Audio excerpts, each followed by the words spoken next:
મિર્ચી morning. આપણે જ્યારે પણ નવરા પડીએ કે તરત જ હાથમાં મોબાઈલ લઈને બેસી જઈએ છીએ. બોલો, સાચું કે ખોટું? કરો છો ને? બધા જ કરે છે. જેવા નવરા પડ્યા કે તરત જ હાથમાં મોબાઈલ, ને પછી એવા એવા મેસેજીસ વાંચવાના કે 3 મિનિટ પછી યાદ પણ ના રહે કે શું વાંચ્યું. જાણીએ છીએ કે કંઈ ખાસ કામનું નથી કરતા, તોય મોબાઈલમાં જો કરીએ છીએ. એનું કારણ શું? કારણ એ જ કે માણસ પોતાની ભીતર નથી જોવા માંગતો, એટલે મોબાઈલની ભીતર ઝાંક્યા કરે છે. માણસ પોતાની જાતને અંદરથી કેમ નથી જોવા માંગતો? આપણે જ્યારે અંદર ડોક્યું કરીએ ને, ત્યારે પોતાની કાળાશ દેખાય, ક્રોધ દેખાય, ચિંતા દેખાય, વિચારોનો સ્વિમિંગ પૂલ દેખાય.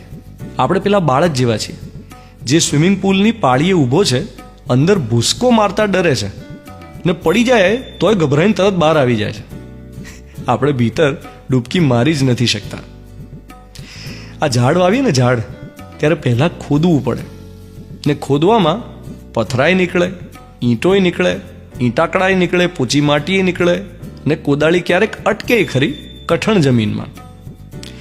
આપણી અંદર પણ આવું બધું હોય છે. અપમાનના પથરા હોય, કોઈએ ટોન્ટ માર્યા હોય, એની ઈંટો હોય.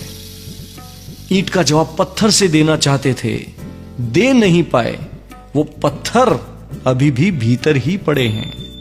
હવે આમાં ઝાડ ઉગાડવું પડે, ખુશીઓનું ઝાડ.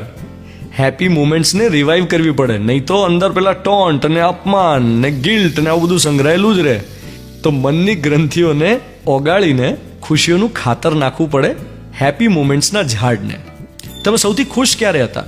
એ ક્ષણોને યાદ કરીને જો રોજ તમારા દિવસની શરૂઆત કરો, તો ખુશીઓનું ઝાડ પેલા મનના કાંકરા વચ્ચે પણ પાંગરે.